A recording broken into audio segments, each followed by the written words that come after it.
bienvenue sur Hashtag Protestant 2.0. Je suis heureuse de vous retrouver. C'est lundi le 28 décembre. On est à Mitessheim et pour démarrer la journée, entamer cette semaine, je vous propose d'aller dans le Nouveau Testament. On part dans l'Apocalypse, le dernier livre de la Bible, au chapitre 7. On est dans les premiers versets. Il sera question de celles et de ceux qui sont sauvés par Dieu. Il nous est dit, après cela, je vis 4 anges.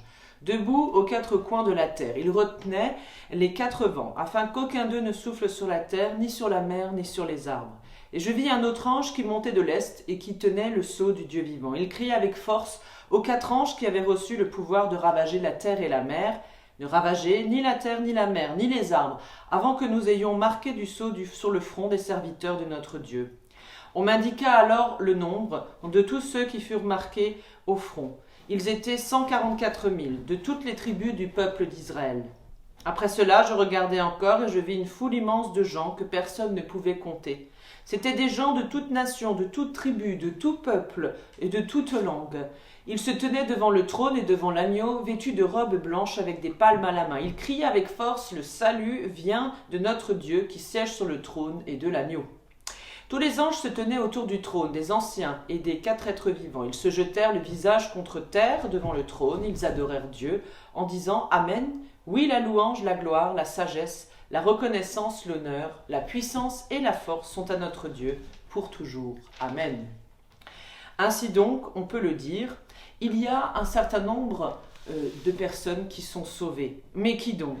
Eh bien, avant toute catastrophe, nous dit ce passage de l'Apocalypse, bien énigmatique, les croyants seront marqués au front par le sceau de Dieu. C'est un signe qui montre qu'ils appartiennent au Seigneur. Ils échapperont donc à la forme de destruction dont il est question.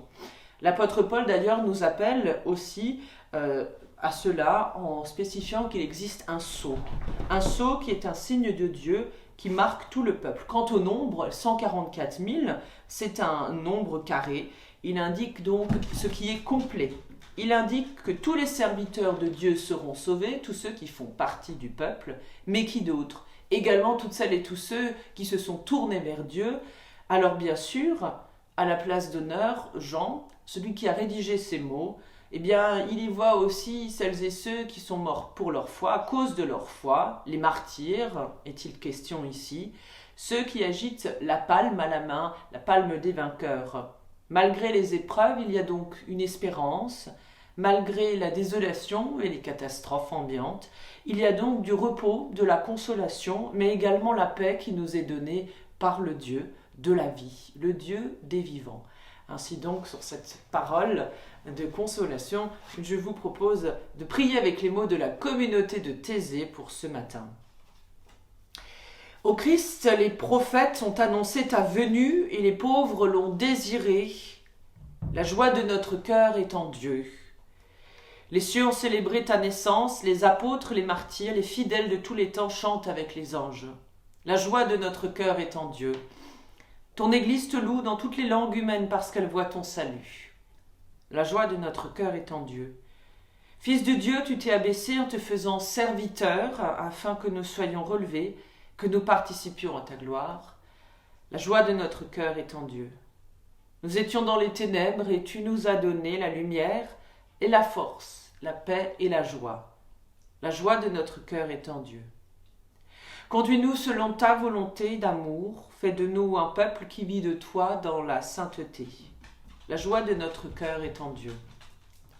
Donne-nous des cœurs droits pour écouter ta parole et produis en nous des fruits abondants. La joie de notre cœur est en Dieu.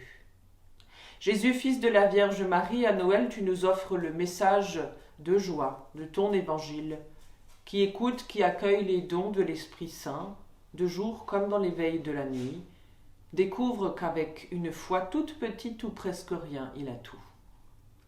Jésus-Christ, d'humbles bergers t'ont trouvé dans une étable, alors donne-nous de découvrir nous aussi ta présence cachée en nous, et nos cœurs peuvent te dire « Jésus, ma joie, mon espérance et ma vie. » Amen. Je vous souhaite une très belle journée entre les mains de Dieu, dans la paix, et je vous dis rendez-vous demain matin pour la prière du petit-déj. Et n'oublie pas, on se donne rendez-vous encore une fois ce dimanche en vidéo à 11h avec une méditation proposée par une collègue de notre union d'église. Je vous dis donc à demain, portez-vous bien.